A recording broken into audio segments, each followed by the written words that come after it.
Hello students, welcome to LP classes. आज आम कौन पढ़ा तुमर अष्टम श्रेणी ज्यामिति बहिर ज्यामिति मौलिक धारणा। ज्यामितिर मौलिक धारणा बुझीपार कि नहीं? आम कौन पढ़ा ज्यामितिर मौलिक धारणा। देख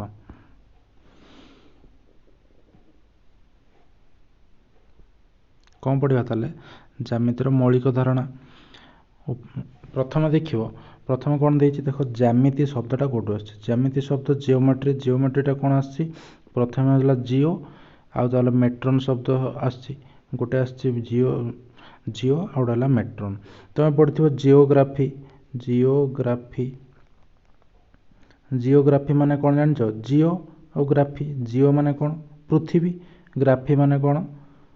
पृथ्वी विषय जहाँ भूगोल। भू माने कौन? पृथ्वी। ग्राफी माने गोल। ताहले से भाया जिओ माने कौन? एठी पृथ्वी। मेट्रोन माने माप। ताहले ज्यामिति पदरे जार अर्थ होची पृथ्वी, मितिर अर्थ होची माप। ताहले जमीर माप करिवार आवश्यकता पड़िबारु आमे ज्यामितिर आरंभ होईची। बुझी पारलो कि नहीं? ताहले ज्यामितिर काहेकि आरंभ होईची जानि पारलो? जेहेतु जमीर माप करिया पय आवश्यकता पड़िबारु तेबे हमको ज्यामितिर बाहर करिया को पड़िला। ठीक अछि? ठीक अच्छे। तापर देखिए यही जिनसटा मन रख कौन कही गणितज्ञ कौन? यूक्लिड। यूक्लिड तुम ज्यामितिर बाहर करते। ताले ज्यामितिर ज्यामिति को किए बाहर करते कहले तुम कौन कह? यूक्लिड। किए? यूक्लिड। ये क्वेश्चन तुम एग्जाम आसता है। ये जिनसटा मन रख तो कौन ज्यामिति को किए बाहर करते ना? यूक्लिड। किए? यूक्लिड। ठीक अच्छे। तेणु ताहले ज्यामिति को ज्यामितिर जनक ताहले ये देख ज्यामितिर जनक क्या कहुए? यूक्लिड को कहुए। तेणु यूक्लिड को ज्यामितिर जनक कहुए। तेणु ज्यामिति को कौन कहुए? यूक्लिडीय ज्यामिति कहुए। बुझीपार कि तुम क्लास रे तुम टीचर जदि तुमको पचारे ज्यामिति को अन्य कौन आउ कौन भी कहुए तुम कौन कहीपर? यूक्लिडीय ज्यामिति। आउ ज्यामितिर जनक किए? यूक्लिड। यूक्लिड होचंदी ज्यामितिर जनक। ठीक अच्छे। तापर देख ये बिंदु, रेखा, समतल, रश्मि, त्रिभुज, वृत्त एगुड़ा सब गोटे गोटे पद। पद मानक भितर ये जो बिंदु, रेखा और समतल एमाने होचंती संज्ञा विहीन पद। माने एमानकर संज्ञा किछि नाही बा मौलिक पद एमानक कहुए। बुझीपार? सेहीपरि तुमर जदि त्रिभुज, रश्मि, वृत्त एमानकर संज्ञा अच्छी ताले एमाने संज्ञा युक्त पद। माने एमानकर डेफिनेशन अच्छी। बुझीपार कि नहीं? देख एठी तुमर देइछि कौन गोटे तुम मनकर भाव एटा गोटे इटा 3D रे देइछि, 3 डायमेंशनल रे देइछि। इटा हलो एगुडा सब कौन गोटे गोटे एगुडा सब गोटे गोटे कौन तार एज बा शीर्ष बिंदु। शीर्ष बिंदु केते अछि? 1 2 एठी गोटे 3 एठी गोटे 4 एठी गोटे 5 एठी गोटे 6 एठी गोटे 7 एठी गोटे 8। बुझीपार कि नहीं? ताले शीर्ष बिंदु केतोटी अछि? एगुडा सब ए गोटे शीर्ष बिंदु, B C D E F G H एगुडा सब गोटे गोटे कौन शीर्ष बिंदु। तापर ये धारक गुड़ाक देख ए धारक गुड़ाक हम ए बी गोटे धार हो पार, बी सी गोटे धार हो पार, सी डी गोटे धार हो पार, ए डी गोटे हो पार, डी ई हो पार, ई एच हो पार, एफ जी हो पार, जी एच हो पार, ई एफ हो पार कि नहीं? ताले से तुम देती से गुड़ाक A B B C C D D एगुड़ा सब गोटे गोटे इटार धार। बुझीपार? तापर देखिए देख सरल रेखा हूँ बिंदु मानकर समाहार सेट। बुझीपार कि नहीं? ताले सरल रेखा कौन? बिंदु मानकर समाहार सेट। आम ये देखा सरल रेखा किपरि बिंदु मानकर समाहार सेट। मनकर ये गोटे सरल रेखा, सरल रेखा कि नहीं? ताहले ये सरल रेखार असंख्य बिंदु रही पार कि नहीं? एठी गोटे बिंदु, एठी गोटे बिंदु, एठी गोटे बिंदु, एठी गोटे बिंदु, एठी गोटे बिंदु, एमती एमती एमती एमती एमती बिंदु आम असंख्य कर कि नहीं? ताहले सरल रेखा कौन? बिंदु मानकर समाहार सेट। बुझीपार कि नहीं? तापर कौन कहला? स्वीकार्य। तापर कौन कहला? स्वीकार्य 2। स्वीकार्य 2 रे कौन कहूँ? स्वीकार्य 2 रे तुमको कहूँ दुईटी पृथक बिंदु धारण करथुवा केवल मात्र गोटे ही सरल रेखा अवस्थित माने कौन कहला दुईटी पृथक बिंदु मानकर ये गोटे बिंदु एमानक देई केवल गोटे ही सरल रेखा अंकन करिपरिबा एइटा ही कहूची ना तुम या दे आउ किसी अंकन करिपरिबो कि आउ पट एपटे करिपरिबि एपटे हेले ए बिंदु रही जाउची एपटे हेले ए बिंदु रही जाउची ताले ए बिंदु देई केवल गोटे ही सरल रेखा अंकन करिपरिबो ताले स्वीकार्य 2 बुझी पालो स्वीकार्य 1 बुझी पालो स्वीकार्य 1 कोन सरल रेखार असंख्य बिंदु रही बा बिंदु मानकर समारोह सेट को कह जाए तापर देखिबा तापर कहला सरल रैखिक बिंदु सरल तापर देछि सरल रैखिक बिंदु बा एक रेखी बिंदु सरल रेखी बिंदु बा एक रेखी बिंदु का कहबा हमें मनकर तीनोटी बिंदु अछि मनकर तीनोटी बिंदु अछि तीनोटी बिंदु देई गोटी ही सरल रेखा जाउथबो बुझी पालो कि नहीं जदि तीनोटी बिंदु देई गोटे सरल रेखा जाउथबो ताले ताको कोन कहबा एक रेखी बिंदु बा सरल रेखिक बिंदु बुझिपार कि नहीं ताले एक रेखिक बा सरल रेखिक बिंदु क्या बोला बुझिपार तापर गोटा थी नैक रेखी बिंदु कौन देखा ये ताले कौन देला सरल तीन बा तत्वधिक संख्यक बिंदु जदि गोटे सरल रेखार अवस्थित होती से सरल रेखिक बिंदु बा एक रेखी बिंदु कहवा मनकर ये गोटे सरल रेखार तीनोटी बिंदु रही पार कि तीनोटी बिंदु दे गोटे सरल रेखा जाऊथबो किंबा एमती गोटे सरल रेखार जदि बिंदु रही कौन कहवा एक सरल रेखिक बिंदु बोली कहवा है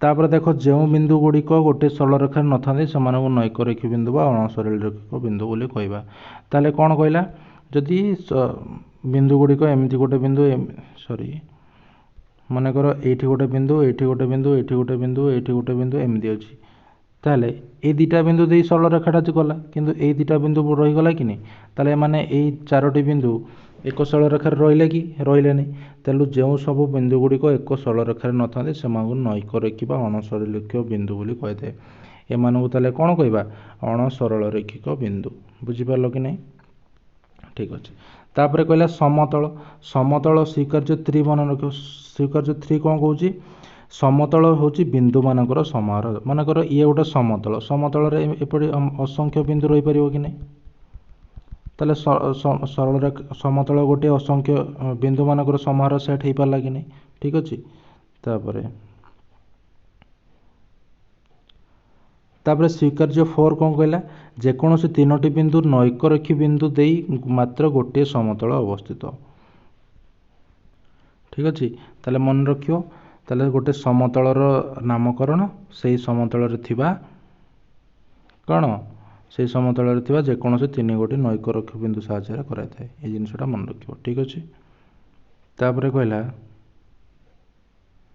स्वीकार्य 5 कौन कहूँ स्वीकार्य 5 कहूँ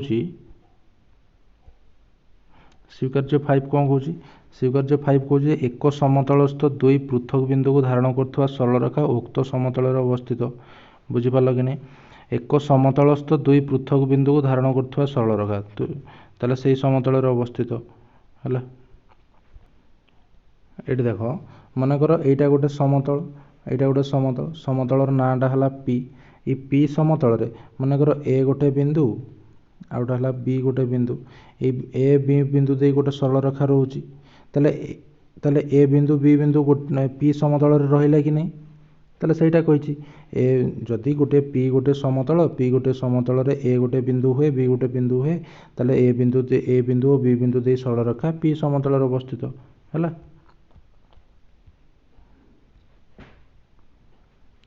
स्वीकार्य 5 बुझिपार तापर देखिबा समांतर सरल रेखा कौन कहबारे एक समतल अवस्थित दुईटी सरल रेखा साधारण बिंदु को सेमानकर छेद बिंदु कहते समांतर सरल रेखा पढ़ा पूर्व आगे छेद बिंदु देख छेद बिंदु केतेबेले हो पारिबो रे छेद बिंदु केतेबेले हो पारिबो जेतेबेले दुईटी सरल रेखा परस्पर को छेद करिवो परस्पर को जितेबाला दुईटी सरल रेखा गोटे बिंदु छेद कर छेद बिंदु कहवा ये L1 सरल रेखा और L2 सरल रेखा L2 सरल रेखार छेद बिंदु किए ओ केतेबेले सरल समांतर सरल रेखा केतेबेले कहवा जेतेबेले मन रखिबो जेतेबेले दुईटी सरल रेखा रो कौनसी छेद बिंदु नथिबो जदि छेदबिंदु कौन नथिबो जदि दुईटी सरल रेखा को उभय पार्श्व जदि वर्धित करवा एपटू बढ़ेवा एपटू बढ़ेवा एपटू बढ़ेवा जदि दी जन सारा केबे भी छेद करेंगे नहीं तेबे उक्त दुईटी सरल रेखा मनकर L1 सरल रेखा L2 सरल रेखा तेबे L1 और L2 सरल रेखा को समांतर सरल रेखा कहवा बुझिपाल कि नहीं आ छेद रेखा कौन कहवा जदि L1 मनकर L1 ये गोटे सरल रेखा मनकर L2 ये गोटे सरल रेखा L1 L2 और L2 को उभय पार्श्व जदि वर्धित करवा जदि या आम बढ़ेवा एपटे तो या एमती बढ़ेवा ताले एठी गोटे छेद कर कि नहीं ताले यार छेद बिंदु पाईगले कि नहीं तेणु या छेद बिंदु छेद रेखा बोली कहीपर बुझिपाल कि नहीं यार छेद बिंदु ये मनकर ओ ठीक अच्छे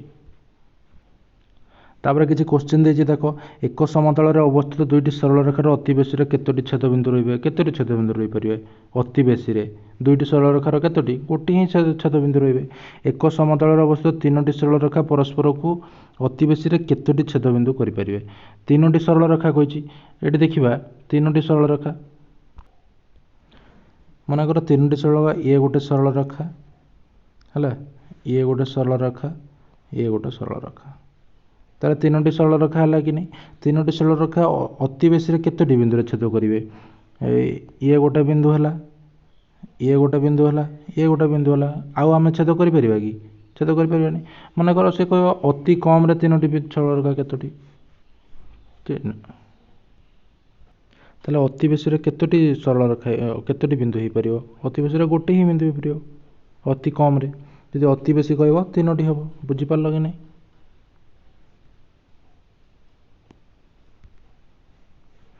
तापर देख तापर कौन कह एक समतल अवस्थित चारोटी सरल रेखा अति बेसी केतोटी छेदबिंदु करेंगे सेपरी कर चारोटी सरल रेखा मनकर ये गोटे सरल रेखा ये गोटे सरल रेखा ये गोटे सरल रेखा ये गोटे सरल रेखा चारोटी सरल रेखा तुम कर कि नहीं ठीक अच्छे तापर देखिए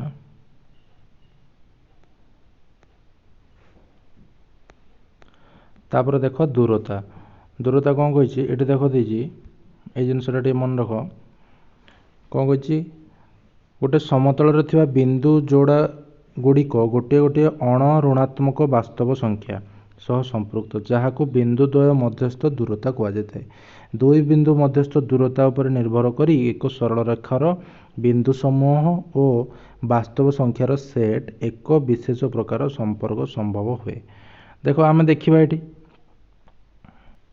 मनकर ये गोटे सरल रेखा ये गोटे सरल रेखार आम देखिए ये गोटे बिंदु ओ एक प्लस 2 प्लस 3 प्लस 4 एमती कर नहीं -1 -2 -3 -4 एमती कहीपर कि नहीं मनकर यही बिंदुटा है पी यही बिंदुटा है क्यू ताले पी आउ क्यू मध्य दूरता केते हेबो कौन करवा ये तुम देइछि बही रे पी जदि दुईटी बिंदु मध्य दूरता काढ़ा को हम ताहले पी माइनस क्यूर परम मान बाहर कर बुझिपार कि नहीं तुम सप्तम क्लास पढ़ी परमान क्या कहुए ताहले ये पी रूल्य के पी रूल्य के -4 पी इज इक्वल टू -4 क्यूर मूल्य के क्यूर मूल्य +2 क्यूर मूल्य है +2 बुझिपार कि नहीं तब से पकईदे पी रूल्य है -4 तापर माइनस चिन्ह अच्छी तापर क्यूर मूल्य के +2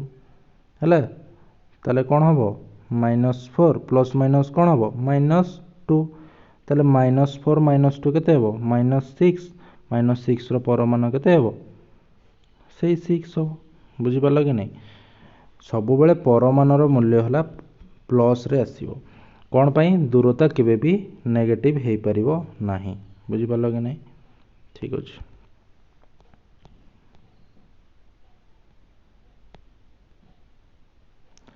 तापर देख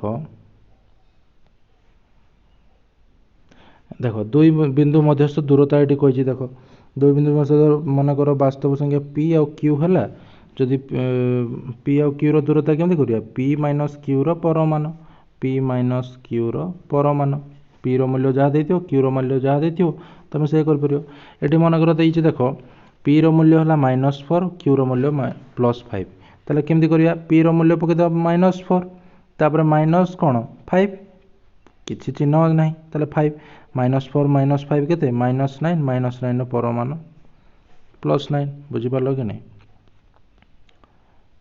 ତାପରେ ମନେ ରଖ ସରଳ ରେଖା ଅସଂଖ୍ୟ ବିନ୍ଦୁମାନଙ୍କ ସମାହାର ବା ଅସଂଖ୍ୟ ବିନ୍ଦୁକୁ ନେଇ ଗଠିତ। ତାପରେ କହିଲା ସରଳ ରେଖାର ଆଦ୍ୟ ବିନ୍ଦୁ ନାହିଁ, ଆଦ୍ୟ ବିନ୍ଦୁ ନାହିଁ କି ପ୍ରାନ୍ତ ବିନ୍ଦୁ ନାହିଁ। ଆମେ ତଳେ ଟିକେ ପଢ଼ିବା। ସରଳ ରେଖା ନିରବିଚ୍ଛିନ୍ନ ଭାବେ ପରିବ୍ୟାପ୍ତ, ମାନେ ସରଳ ରେଖା ଏପଟେ ବି ବହୁତ ଦୂର ଯାଇ ଲମ୍ବି ପାରିବ, ଏପଟେ ବି ବହୁତ ଦୂର ଯାଇ ଲମ୍ବି ପାରିବ। ଆମେ ରଖିବା କ'ଣ ପାଇଁ ନା ତୀର ଚିହ୍ନ ଅଛି, ସେ ଲମ୍ବି ଚାଲିବ, ଏପଟେ ଏପଟେ ଲମ୍ବି ଚାଲିବ। ଆମେ ଦେଖିବା ପରେ। ତାପରେ ଦେଖ ରେଖାଖଣ୍ଡ ରଶ୍ମି ଆଉ କ'ଣ ସରଳ ରେଖା। ରେଖାଖଣ୍ଡ ଦେଖ ଏଠି ଦେଇଛି ରେଖାଖଣ୍ଡ ରଶ୍ମି ଆଉ ସରଳ ରେଖା ମଧ୍ୟରେ ସମ୍ପର୍କଟା ତୁମକୁ ବୁଝାଉଛି। ଦେଖ ତାହେଲେ ରେଖାଖଣ୍ଡ କାହାକୁ କହିବାରେ, ରେଖାଖଣ୍ଡ ଯାହାର ଗୋଟିଏ ଆଦ୍ୟ ବିନ୍ଦୁ ଥିବ ଆଉ ଗୋଟେ ପ୍ରାନ୍ତ ବିନ୍ଦୁ ଥିବ ତାକୁ କହିବା କି ନାହିଁ। ତାହେଲେ ରେଖାଖଣ୍ଡ କାହାକୁ କହିଲା, ଯାହାର ଗୋଟେ ଆଦ୍ୟ ବିନ୍ଦୁ ରହିବ ଆଉ ଗୋଟେ ପ୍ରାନ୍ତ ବିନ୍ଦୁ ରହିବ। ମାନେ ଆରମ୍ଭ ବିନ୍ଦୁ, ଆଦ୍ୟ ବିନ୍ଦୁକୁ କୁହାଯାଏ ଆରମ୍ଭ ବିନ୍ଦୁ, ପ୍ରାନ୍ତ ବିନ୍ଦୁକୁ କୁହାଯାଏ ଶେଷ ବିନ୍ଦୁ। ମାନେ ଯାହାର ଆରମ୍ଭ ବିନ୍ଦୁ ଆଉ ଶେଷ ବିନ୍ଦୁ ଥିବ ତାକୁ କହିବା ଆମେ କ'ଣ, ରେଖାଖଣ୍ଡ। ରଶ୍ମି ସେପରି କାହାକୁ କହିବା, ଯାହାର ଗୋଟେ ଆରମ୍ଭ ବିନ୍ଦୁ ଥିବ କିନ୍ତୁ ତାର ଶେଷ ବିନ୍ଦୁ ନଥିବ, ଏମିତି ତୀର ଚିହ୍ନ ଥିବ, ଏପଟେ ଏପଟେ ଲମ୍ବି ଲମ୍ବି ଚାଲିବ ସିଏ। ତାହେଲେ ଯାହାର ଗୋଟେ ଆରମ୍ଭ ବିନ୍ଦୁ ରହିବ କିନ୍ତୁ ଶେଷ ବିନ୍ଦୁ ନଥିବ। ସେହିପରି ଇଏ ହେଲା ରଶ୍ମି, ଇଏ ହେଲା ରେଖାଖଣ୍ଡ, ଇଏ ହେଲା ରଶ୍ମି। ତାପରେ ହେଲା ସରଳ ରେଖା। ସରଳ ରେଖା କାହାକୁ କହିବା, ଯାହାର ଆଦ୍ୟ ବିନ୍ଦୁ ନଥିବ କି ପ୍ରାନ୍ତ ବିନ୍ଦୁ ବି ନଥିବ। ମାନେ ଇଏ ଏପଟକୁ ଲମ୍ବି ପାରିବ, ଇଏ ବି ଏପଟକୁ ଲମ୍ବି ପାରିବ। ବୁଝିପାରିଲ କି ନାହିଁ। ତାହେଲେ ତୁମେ କହିପାରିବ ରେଖାଖଣ୍ଡ ସରଳ ରେଖାଖଣ୍ଡ ରଶ୍ମି ଆଉ ସରଳ ରେଖା ମଧ୍ୟରେ ସବୁଠାରୁ ବଡ଼ କିଏ, କିଏ ବଡ଼ ହେବ? ସବୁଠାରୁ ବଡ଼ କିଏ? ସରଳ ରେଖା ହେବ। କ'ଣ ପାଇଁ? ସରଳ ରେଖା ଏପଟେ ବି ଲମ୍ବି ପାରିବ, ଏପଟେ ବି ଲମ୍ବି ପାରିବ, ମାନେ ଇଏ ବହୁତ ବଡ଼ ହୋଇପାରିବ। ତାଠୁ ରଶ୍ମି ଟିକେ ଛୋଟ ହେବ। କେମିତି? ରଶ୍ମି କେବଳ ଏପଟେ ଲମ୍ବି ପାରିବ, ଏପଟେ ଲମ୍ବି ପାରିବ କି? ଲମ୍ବି ପାରିବ ନାହିଁ। କିନ୍ତୁ ରେଖାଖଣ୍ଡ କ'ଣ, ସେ ଏପଟେ ବି ଲମ୍ବି ପାରିବ ନାହିଁ କି ଏପଟେ ବି ଲମ୍ବି ପାରିବ ନାହିଁ। ତେଣୁ ରେଖାଖଣ୍ଡ ସବୁଠାରୁ ଛୋଟ, ତାଠୁ ଇଏ ଟିକେ ବଡ଼, ତାଠୁ ଇଏ ଟିକେ ବଡ଼। ବୁଝିପାରିଲ କି ନାହିଁ। ତାପରେ ତାହେଲେ ଏଠି ଦେଖ ଦେଇଛି, ଦେଖ ଏ ବି ରେଖାଖଣ୍ଡ ସବସେଟ୍ ଅଫ୍ ଏ ବି ରଶ୍ମି। ତାପରେ ଏ ବି ରଶ୍ମି ସବସେଟ୍ ଅଫ୍ ଏ ବି ସରଳ ରେଖା। ସବସେଟ୍ ମାନେ କ'ଣ ବୁଝିପାରୁଛ? ସବସେଟ୍ ମାନେ ତୁମେ ସେଟ୍ରେ ପଢ଼ିଥିବ, ମନେକର ଏ ସେଟ୍ର ମନେକର ଏ ଓ ବି ଦୁଇଟି ସେଟ୍ ହୁଅନ୍ତି। ଯଦି ଏ ସେଟ୍ର ସମସ୍ତ ଉପାଦାନ ବି ସେଟ୍ରେ ରହିବେ ତାକୁ ଏ କୁ ବିର ସବସେଟ୍ କହିବା। ବୁଝିପାରିଲ କି ନାହିଁ। ତାହେଲେ ଏଠି ଦେଖ ଯଦି ସେଇଭଳି ଆମେ ଦେଖିବା, ଏ ବିଟା ଏ ବି ରଶ୍ମି ଭିତରେ ରହିଯିବ କି ନାହିଁ, ଏ ବି ରଶ୍ମିଟା ଏ ବି ସରଳ ରେଖା ଭିତରେ ରହିପାରିବ କି ନାହିଁ। ତେଣୁ ଏ ବି ରେଖାଖଣ୍ଡଟା ଏ ବି ରଶ୍ମିର ସବସେଟ୍ ହେବ। ତାପରେ ଏ ବି ରଶ୍ମିଟା ଏ ବି ସରଳ ରେଖାର ସବସେଟ୍ ହୋଇପାରିବ। ସବସେଟ୍ ମାନେ ସାଧାରଣତଃ ତୁମେ ଧରକର 5 ଆଉ 6, ତା ଭିତରେ ବଡ଼ କିଏ? 6। ତାହେଲେ ଏଇଭଳିଆ ଚିହ୍ନ ଦେଉଥିଲ କି ନାହିଁ, ସେଇଟା ଏ ସେଟ୍ରେ ଏଇଭଳିଆ ଚିହ୍ନ ଦେବ, ସବସେଟ୍ ହେଲା। ଠିକ୍ ଅଛି। ତାପରେ ଏଠି କିଛି କୋଶ୍ଚିନ୍ ଦେଇଛି, ଦେଖ କ'ଣ କୋଶ୍ଚିନ୍ ଦେଇଛି। ପି କ୍ୟୁ ରେଖାଖଣ୍ଡ ପି କ୍ୟୁ ରଶ୍ମି ମଧ୍ୟରେ ସମ୍ପର୍କ କ'ଣ? ସମ୍ପର୍କ କ'ଣ ହେବ? ପି କ୍ୟୁ ରେଖାଖଣ୍ଡ ଆଉ ପି କ୍ୟୁ ରଶ୍ମି ତା ମଧ୍ୟରେ ସମ୍ପର୍କ କ'ଣ ହେବ? P Q subset of P Q Rashmi. ବୁଝିପାରିଲ କି ନାହିଁ। କ'ଣ ପାଇଁ ନା ପି କ୍ୟୁ ରେଖାଖଣ୍ଡଠୁ ଇଏ ବଡ଼, ସେଥିପାଇଁ ସବସେଟ୍ ହେଲା। ତାପରେ କ'ଣ ଦେଇଛି, ସି ଡି ସରଳ ରେଖା ଆଉ ସି ଡି ରେଖାଖଣ୍ଡ ମଧ୍ୟରେ ସମ୍ପର୍କ କ'ଣ ହେବ? ତାହେଲେ ସି ଡି ସରଳ ରେଖା ଆଉ ସି ଡି ରେଖାଖଣ୍ଡ ମଧ୍ୟରେ ବଡ଼ କିଏ? ଇଏ ବଡ଼। ଇଏ ବଡ଼ ମାନେ ଏପଟେ ଦେଇଦେବ। ଏଟାକୁ କୁହାଯିବ ସୁପର ସେଟ୍। ମାନେ କ'ଣ, ସି ଡିର ସମସ୍ତ ସି ଡି ରେଖାଖଣ୍ଡର ସମସ୍ତ ଉପାଦାନ ଏଥିରେ ଅଛି। ବୁଝିପାରିଲ କି ନାହିଁ। ତାହେଲେ ଇଏ ବଡ଼ ମାନେ ଏପଟ ଚିହ୍ନ ଦେବ। ତାପରେ କ'ଣ କରିବା, ଏ ବି ରେଖାଖଣ୍ଡ ବି ଏ ରଶ୍ମି, ଏ ଦୁଇଟା ଭିତରେ ବଡ଼ କିଏ ସାନ କିଏ ଦେଖିବା। ସମ୍ପର୍କ କ'ଣ, ଏ ବି ରେଖାଖଣ୍ଡ ବି ଏ ରଶ୍ମି କିଏ ବଡ଼ ହେବ? ଇଏ ବଡ଼ ହେବ। ଠିକ୍ ଅଛି। ତାପରେ ଦେଖ ଦେଇଛି କ'ଣ କହିଛି, ଏ ପି ବି ହେଲେ ଏ ବି ଉପରିସ୍ଥ ଦୁଇଟି ବିପରୀତ ରଶ୍ମି ଲେଖ। ୟା ମାନେ କ'ଣ ରେ? ୟା ମାନେ ହେଉଛି, ଦେଖ ମାନେ ଏଇଟା ଗୋଟେ ଦେଇଛି, ଏ ଗୋଟେ ଦେଇଛି, ବି ଗୋଟେ ଦେଇଛି, ମଝିରେ ଦେଇଛି ପି। ମାନେ ଏକ ସରଳରେଖାରେ ଅବସ୍ଥିତ। ତାର ଦୁଇଟି ରଶ୍ମିର ନାମ କହିଛି। ଦେଖ ଏପଟେ ଗୋଟେ ରଶ୍ମି ହେବ କି ନାହିଁ, ପି ଏ ଗୋଟେ ରଶ୍ମି, ପି ବି ଗୋଟେ ରଶ୍ମି। ତାହେଲେ ରଶ୍ମି ଦୁଇଟା କ'ଣ ହେଲା, ପି ଏ ରଶ୍ମି ଓ ପି ବି ରଶ୍ମି। ବୁଝିପାରିଲ କି ନାହିଁ? ଠିକ୍ ଅଛି। ତାହେଲେ ଏଇଟା ଆସିଲା, ସେକେଣ୍ଡ ଏଇଟା ଆସିଲା, ଏ ଆସିବ, ବି ଆସିବ, ସି ଆସିବ। ଠିକ୍ ଅଛି। ତାପରେ ଉତ୍ତଳ ସେଟ୍। ଉତ୍ତଳ ସେଟ୍ କ'ଣ ଦେଖ, ଉତ୍ତଳ ସେଟ୍ ତାକୁ କହିବା ଯଦି ଗୋଟିଏ ସମତଳରେ ଦୁଇଟି ବିନ୍ଦୁ ରହୁଥିବ, ତାହେଲେ ତାକୁ କହିବା ଆମେ ଉତ୍ତଳ ସେଟ୍। ଏକ୍ଜାମ୍ପଲ୍ ଦେଖିବା, ମନେକର ଏଇଠି ଦେଇଛି ଦେଖ, ଏଇଟା ଗୋଟେ ମନେକର ଗୋଟେ ଚିତ୍ର ହେଲା, ଏଇଟା ଗୋଟେ ଚିତ୍ର, ଏଇଟା ଗୋଟେ ସମତଳ କି ନାହିଁ, ଏଇଟା ଗୋଟେ ସମତଳ, ଏଇଟା ଗୋଟେ ସମତଳ। ମନେକର ଏ ଗୋଟେ ବିନ୍ଦୁ, ବି ଗୋଟେ ବିନ୍ଦୁ, ତାହେଲେ ଇଏ ଗୋଟେ ସମତଳରେ ରହିଲା କି ନାହିଁ, ତାହେଲେ ଇଏ ତାର ଉତ୍ତଳ ସେଟ୍ ହେବ। କିନ୍ତୁ ମନେକର ସି ଗୋଟେ ବିନ୍ଦୁ, ଡି ଗୋଟେ ବିନ୍ଦୁ, ଇଏ ସମତଳରେ ତା ସମତଳରେ ରହିଲା କି ନାହିଁ, କିନ୍ତୁ ସମତଳରେ ରହିଲେ କିନ୍ତୁ ଲାଇନ୍ ଦୁଇଟାକୁ ଯଦି ଆମେ ଯୋଗ କରିବା, ସେ ସମତଳର ବାହାରକୁ ପଳେଇଲା କି ନାହିଁ, ତାହେଲେ ସି ଡିଟା ଗୋଟେ ଉତ୍ତଳ ସେଟ୍ ହେବ ନାହିଁ। କିନ୍ତୁ ଧରକର ମନେକର କହିବି ଏଠି ଗୋଟେ ପି, ଏଠି ଗୋଟେ କ୍ୟୁ, ଏ ଦୁଇଟାକୁ ଯୋଡ଼ିବି, ତାହେଲେ ଏଇଟା ଗୋଟେ ରହିଲା କି ନାହିଁ, ତାହେଲେ ପି କ୍ୟୁକୁ ଆମେ କ'ଣ କହିପାରିବା, ପି କ୍ୟୁକୁ ଗୋଟେ ଉତ୍ତଳ ସେଟ୍ କହିପାରିବା। କାହାର, ଏଇ ସମତଳର। ବୁଝିପାରିଲ କି ନାହିଁ? ସେଇଭଳିଆ ସଂଜ୍ଞା କ'ଣ ଦେଇଛି ଦେଖ, ସଂଜ୍ଞା କ'ଣ ଦେଇଛି, ସେଟ୍ ଏସ୍ର ଯେକୌଣସି ଦୁଇଟି ବିନ୍ଦୁ ଏ ଓ ବି ହେଲେ ଯଦି ଏ ବିଟା ଏସ୍ ଭିତରେ ରହୁଥିବ ବା ଏସ୍ର ସବସେଟ୍ ହେଉଥିବ, ତେବେ ଏସ୍କୁ ଉତ୍ତଳ ସେଟ୍ କହିବା। ତାହେଲେ କ'ଣ କହିଲା ଦେଖ, ମନେକର ଏଇଟା ଗୋଟେ ସମତଳ, ସମତଳରେ ମନେକର ଏ ଗୋଟେ ବିନ୍ଦୁ, ବି ଗୋଟେ ବିନ୍ଦୁ, ଏ ଗୋଟେ ସମତଳଟାର ନାମ କ'ଣ ଏସ୍, ଏ ଗୋଟେ ବିନ୍ଦୁ, ବି ଗୋଟେ ବିନ୍ଦୁ, ତାହେଲେ ଏ ବି ଯଦି ଏସ୍ ଭିତରେ ରହୁଥିବ, ତାହେଲେ ଏ ବି ସବସେଟ୍ ଅଫ୍ ଏସ୍ ହେବ ବା ଏସ୍କୁ ଗୋଟେ ଉତ୍ତଳ ସେଟ୍ କହିବ। ମନେକର ଚିତ୍ରଟା ଏମିତି ନ ହେଇକି ଏମିତି ହେଇଥାନ୍ତା, ଏମିତି ପୂର୍ବ ଯଦି ଏଠି ଗୋଟେ ଥାନ୍ତା ବିନ୍ଦୁ, ଏଠି ଗୋଟେ ଥାନ୍ତା ବିନ୍ଦୁ, ଏଠି ଯଦି ଯୋଡ଼ିବା ଆମେ ଦୁଇଟା, ଏଇଗୁଡ଼ାକ ବାହାରକୁ ପଳେଇଲା କି ନାହିଁ, ଧର ବାହାରକୁ ପଳେଇଲା ମାନେ ଏ ବିଟା କ'ଣ ହେବ, ଉତ୍ତଳ ସେଟ୍ ହେବ ନାହିଁ ଏସ୍ର, କିନ୍ତୁ ଏଇଥିରେ ଏସ୍ର ଉତ୍ତଳ ସେଟ୍ ହେବ। ବୁଝିପାରିଲ? ଠିକ୍ ଅଛି, ଠିକ୍ ଅଛି। ତାପରେ ଦେଖିବା ଏଠି ଦେଖ, ଏଠି ଦେଖ ଚିତ୍ର ଦେଇଛି, ମନେକର ଏଇ ଚିତ୍ରରେ ଏଇଠି ଗୋଟେ ବିନ୍ଦୁ, ଏଠି ଗୋଟେ ବିନ୍ଦୁ ଦେବା, ଆମେ ଯୋଡ଼ି ଦେଲା ହେଇଗଲା, ତାହେଲେ ୟାକୁ ଗୋଟେ ଉତ୍ତଳ ସେଟ୍ କହିବା। ମନେକର ଏଠି ଗୋଟେ ବିନ୍ଦୁ ଦେଲି, ଏଠି ଗୋଟେ ବିନ୍ଦୁ ଦେଲି, ମନେକର ଏ ଦୁଇଟାକୁ ଯୋଡ଼ିଲି, ଏ ଦୁଇଟା ଯୋଡ଼ିଲି ମାନେ କ'ଣ, ଏଇ ପାର୍ଟ ଗୁଡ଼ା ବାହାରକୁ ପଳେଇ ଆସିଲା କି ନାହିଁ, ତାହେଲେ ଏଇଟା ଗୋଟେ ଉତ୍ତଳ ସେଟ୍ ହେଇପାରିବ ନାହିଁ। ସେହିପରି ଏଇ ଚିତ୍ରରେ ଦେଖ, ଏଇ ଚିତ୍ରରେ ମନେକର ଏଠି ସବୁ ଗୁଡ଼ାକ ହେଇପାରିବ କ'ଣ ନା, ଆମେ ବାହାରକୁ ନେଇପାରିବାନି ବିନ୍ଦୁ, ଏ ଭିତରେ ଯାହା ନେବା ସେଇଠିକୁ ଆମେ ଯୋଡ଼ି ପାରିବା, ଯୋଡ଼ି ନେଲେ ବି ଯୋଡ଼ି ପାରିବ। ବୁଝିବ, ନିଜେ କରିବ, ଚେଷ୍ଟା କରିବ, ହେଇଯିବ, ଦେଖିବ। ତାପରେ କିନ୍ତୁ ଏଥିରେ ଦେଖ, ମନେକର ଏଠି ଗୋଟେ ବିନ୍ଦୁ ନେଲେ, ଏଠି ଗୋଟେ ବିନ୍ଦୁ ନେଲେ, ଯୋଡ଼ି ଦେଲେ ହେଇଗଲା, ହେଲା କି ନାହିଁ। ମନେକର ଏଠି ଗୋଟେ ବିନ୍ଦୁ ନେଲେ, ଏଠି ଗୋଟେ ବିନ୍ଦୁ ନେଲେ, ଏଇ ଦୁଇଟାକୁ ଯଦି ଯୋଡ଼ିବା ଇଏ ବାହାରକୁ ପଳେଇବ କି ନାହିଁ। ମନେକର ଏଠି ଗୋଟେ ବିନ୍ଦୁ ନେଲେ, ଇଏକୁ ଯୋଡ଼ିବା, ଇଏ ବାହାରକୁ ପଳେଇବ କି ନାହିଁ, ତାହେଲେ ଏ ଉତ୍ତଳ ସେଟ୍ ହେଇପାରିବ କି, ଉତ୍ତଳ ସେଟ୍ ହେଇପାରିବ ନାହିଁ। ଠିକ୍ ଅଛି। ତାପରେ ଦେଖିବା ସରଳରେଖାର ପାର୍ଶ୍ୱ। ସରଳରେଖାର ପାର୍ଶ୍ୱ କ'ଣ, ସରଳରେଖାର ପାର୍ଶ୍ୱ ହେଉଛି, ସରଳରେଖାର ପାର୍ଶ୍ୱ କ'ଣ, ମନେକର ଏଇ ସରଳରେଖାର ନାଁ ହେଲା ଏଲ୍। ମନେକର ଏ ଗୋଟେ ବିନ୍ଦୁ ଏପଟେ ଅଛି, ବି ଗୋଟେ ବିନ୍ଦୁ ଏପଟେ ଅଛି। ବୁଝିପାରିଲ କି ନାହିଁ? ଏଇ ସରଳରେଖାର ଏଇ ବିନ୍ଦୁଟା ଏପଟେ ଅଛି, ବି ବିନ୍ଦୁଟା ଏପଟେ ଅଛି, ତାହେଲେ ଏ ବିନ୍ଦୁଟା ଯେଉଁ ପଟେ ଅଛି ତାକୁ କ'ଣ କହିବା, ଏ ପାର୍ଶ୍ୱ, ଆଉ ବି ବିନ୍ଦୁଟା ଯେଉଁ ପଟେ ଅଛି ତାକୁ କହିବା ବି ପାର୍ଶ୍ୱ। ବୁଝିପାରିଲ କି ନାହିଁ? ତାହେଲେ ପାର୍ଶ୍ୱ କ'ଣ ବୁଝିପାରିଲ? ଠିକ୍ ଅଛି। ତାପରେ ମନେକର ଏଠି ଦେଖ ଚିତ୍ରଟା ଦେଇଛି, ଏ ଚିତ୍ରଟା କ'ଣ ଦେଇଛି, ଏଲ୍ ଗୋଟେ ସରଳରେଖା, ଏଲ୍ ଗୋଟେ ସରଳରେଖା, ଏଲ୍ ସରଳରେଖାର C1 ଗୋଟେ ପାର୍ଶ୍ୱରେ ଅଛି, C2 ଗୋଟେ ପାର୍ଶ୍ୱରେ ଅଛି, ତାହେଲେ C1 ଯେଉଁ ପାର୍ଶ୍ୱରେ ଅଛି ତାକୁ କହିବା C1 ପାର୍ଶ୍ୱ, ଆଉ C2 ଯେଉଁ ପାର୍ଶ୍ୱରେ ଅଛି ତାକୁ C2 ପାର୍ଶ୍ୱ କହିବା। ବୁଝିପାରିଲ?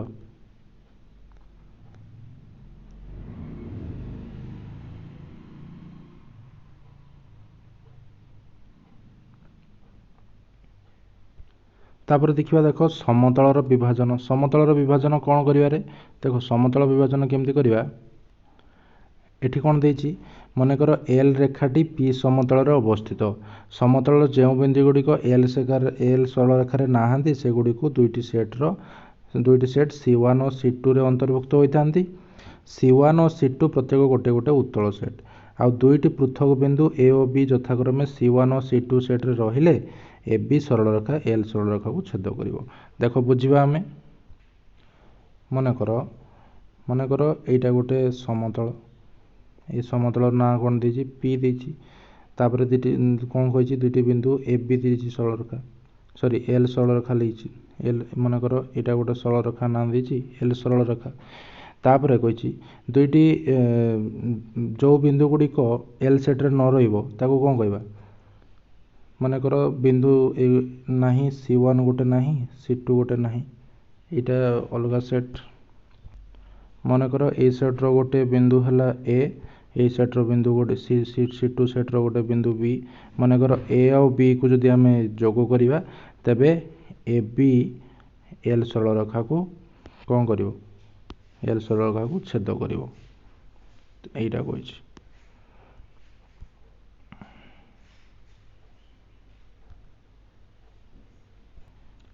ठीक अच्छे तापर ये कौन देछि जे उपरोक्त स्वीकार्य आम कौन जानले जानले C1 और C2 प्रत्येक गोटे गोटे अणशून्य सेट माने शून्य सेट हो पारिबो नाही जहाले भी बिंदु रहिबो ए सेट रे मनकर एटा गोटे C1 सेट एटा C2 सेट जहाले भी बिंदु रहउछि एथिरे तापर कहिछि C1 और C2 दुईटी अणछेदी सेट अणछेदी अर्थात कोन गोटे बिंदु C1 और C2 रे रही पारिबो नाही गोटे बिंदु मनकर C1 और C2 रे गोटे बिंदु रही पारिबो कि रही पारिबो नाही C1 रे गोटे बिंदु रहिले C2 रे भी अलग बिंदु रहइबो किंतु से कहिजे C1 और C2 रे गोटे ही बिंदु रहइबो ये केबे भी पॉसिबल होबो नाही ये संभव होई पारिबो नाही। ठीक अछि तापर सरल रेखा तो पार्श्व जानथिले सरल रेखार पार्श्व कोन मनकर ये गोटे एल सरल रेखा मनकर एठी गोटे देछि बिंदु ए एठी गोटे बिंदु देछि बी ताले ए बिंदु को कोन कहबा सरल रेखार ए पार्श्व बी बिंदु को कहबा सरल रेखार बी पार्श्व एति। ओके फ्रेंड्स जदि वीडियोटी को भल लागिथिबो तबे लाइक शेयर और सब्सक्राइब करिवे एवं फ्रेंड्स को मानक भितर शेयर करिवे एवं आमे नेक्स्ट क्लास रे कोन पढिबा अनुशीलनी 1A। ठीक अछि ओके थैंक यू।